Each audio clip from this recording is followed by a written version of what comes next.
Hey guys, welcome to another episode of দৃশ্যন মোর।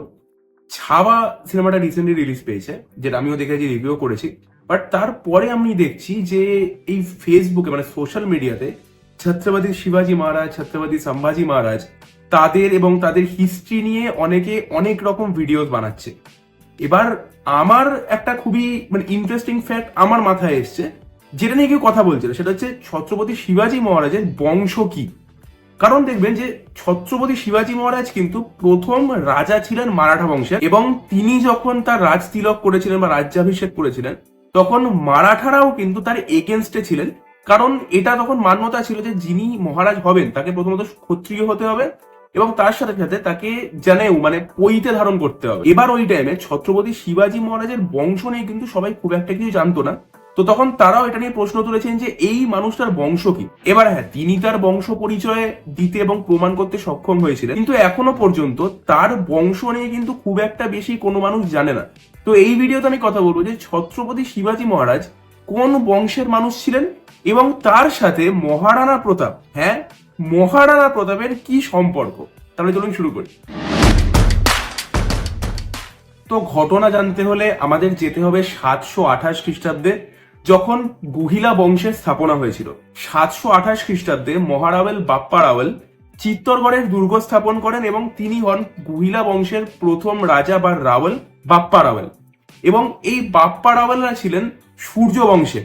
এই বাপ্পা রাওয়েলের যিনি 35তম বংশধর ছিলেন, তিনি ছিলেন মহারাওয়েল রণসিংহ। এবং এই রণসিংহের ছিল দুজন ছেলে, এক ক্ষমা সিংহ এবং দুই রাহাব সিংহ।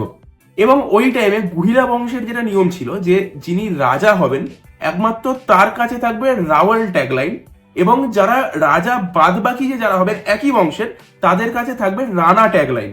অর্থাৎ রাজা রাওয়েল এবং রানা হবেন বাকিজন। তো সেই কারণে ক্ষমা সিংহর কাছে গেছিল রাওয়েল ট্যাগলাইন, এবং রাহাবের কাছে গেছিল রানা ট্যাগলাইন। ট্যাগলাইন যে কথাটা বলছে, আসলে এটা আমি ভুল করে বলছি, কথাটা হবে ট্যাগ অর্থাৎ উপাধি। এই রাহাব সিংহ পরবর্তীকালে এই মেওয়ার এরিয়ারই একটি গ্রাম স্থাপনা করেন, একটি পুরো একটা ডিস্ট্রিক্ট স্থাপনা করেন, যার নাম তিনি দিয়েছিলেন সিসোডা। এটা মাথায় রাখবেন। দিন যত এগোয়, এই যে ক্ষমা সিংহ, তার 8তম বংশধর ছিলেন মহারাওয়েল রতন সিং। হ্যাঁ, মহারাওয়েল রতন সিং বা রত্না সিম্হা, যাকে আমরা পদ্মাবতীতে দেখেছি, শাহিদ কাপুর প্লে করেছিলেন তার ক্যারেক্টারটা। এবং এনারই ওয়াইফ ছিলেন মহারানী পদ্মাবতী, এবং আলাউদ্দিন খিলজির কাছে এই মহারাওয়াল রতন সিং হেরে গেছিলেন। এবং এই মহারাওয়াল রতন সিং এর হেরে যাওয়ার সাথে সাথে এই ক্ষমা সিংহর যে ব্লাড লাইন, ওই ব্লাড লাইনটা কিন্তু নষ্ট হয়ে গেছিল বা শেষ হয়ে গেছিল বা ধ্বংস হয়ে গেছিল। আর ওই টাইমে আলাউদ্দিন খিলজি বা দিল্লি সুলতানাত দখল করে নেয় চিত্তরগড়ের দুর্গ। চিত্তরগড়ের দুর্গ তো তারা দখল করেছিল, কিন্তু তারা তো আর পুরো মেওয়ারটা দখল করতে পারেনি। তারা শেষ করতে পেরেছিল যেটা রত্ন সিংহ বা খ্যাম সিংহর যে ব্লাড লাইনটা।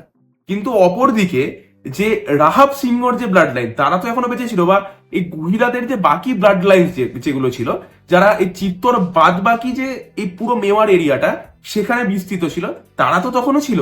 তো আমরা এবার যাবো রাহাবের যে ব্লাড লাইনটা তার দিকে।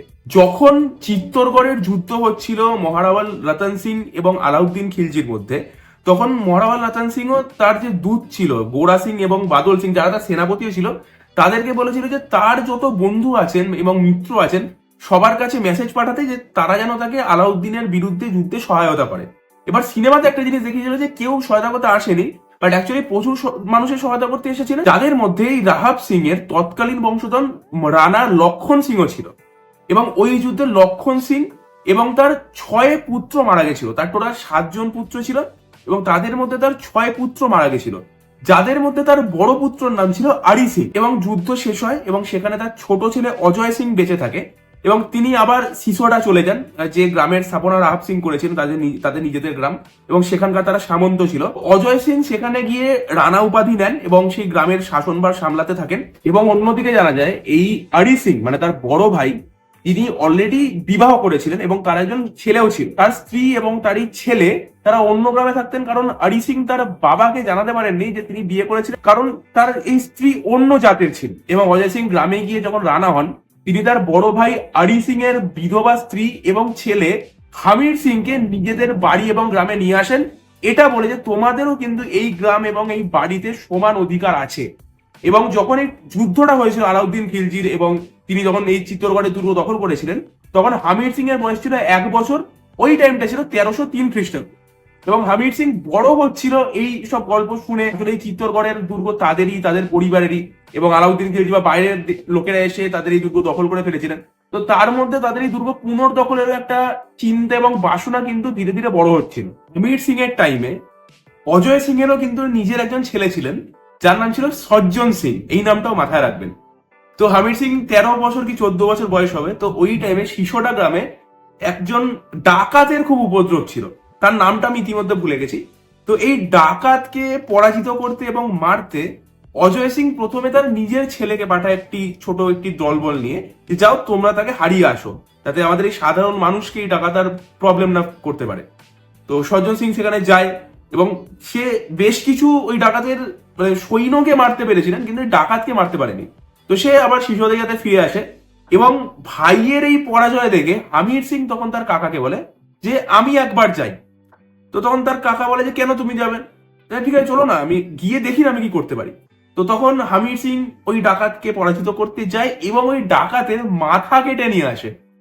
তখন অজয় সিং এটাতে খুব খুশি হয় এবং সে বলে যে দেখো, তোমার মধ্যে তোমার বাবার সব গুণ আছে, আমি এই সামন্ত বা রানার চেয়ারে এই জন্য বসে আছি কারণ তখন তোমার বয়স খুব ছোট ছিল। যে অ্যাকচুয়ালি লক্ষণ সিং এর পরে যিনি রানা হতেন তার নাম আরি সিং, এবং আরি সিং এর পরে হতে তুমি হামির সিং। অর্থাৎ আজ থেকে তুমি এই সিসোদা গ্রামের শাসক, তুমি হলে আজ থেকে রানা। তো তিনি তার ভাই বোকে রানা বানিয়ে দিলেন এবং বাবার এই সিদ্ধান্তে ন্যাচারালি সজ্জন সিং খুবই নারাজ হয়েছিল এবং সজ্জন সিং তার বাবার সব শাসনভার থেকে পুরোপুরি সরে গিয়ে তিনি চলে এসেছিলেন মহারাষ্ট্রে। হ্যাঁ, এই হামির সিং কিন্তু আবার পরবর্তীকালে গিয়ে, যেহেতু তিনি গল্প শুনে বড় হয়েছেন এবং দেখে বড় হয়েছেন যে চিত্তরগড়ের দুর্গটা তো ভাই আমাদেরই দুর্গ, তারা বাইরের লোকেরা এসে ওখানে কবজা করে নিয়েছিল।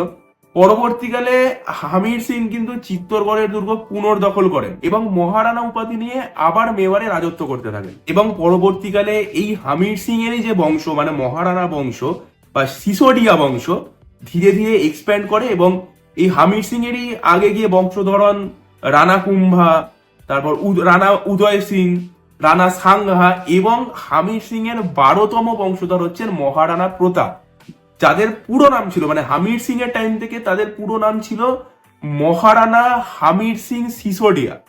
মহারানা প্রতাপের পুরো নাম ছিল মহারানা প্রতাপ সিং সিসোডিয়া।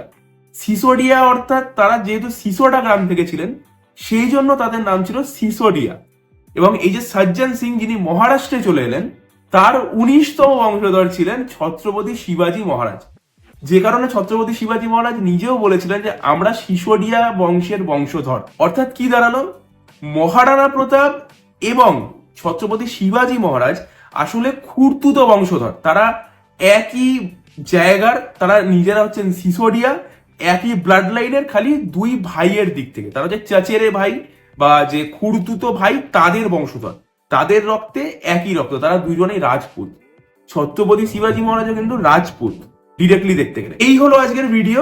যদি ভিডিওটা ইনফরমেটিভ লাগে এবং আপনাদের ভালো লেগে থাকে, চ্যানেলটাকে সাবস্ক্রাইব করে দেবেন, বেল আইকনটাকে টিপে দেবেন এবং জানাবেন কমেন্ট বক্সে যে ভিডিওটা আপনাদের কেমন লাগলো। আজকের জন্য আসি, দেখা অন্য কোনো ভিডিওতে।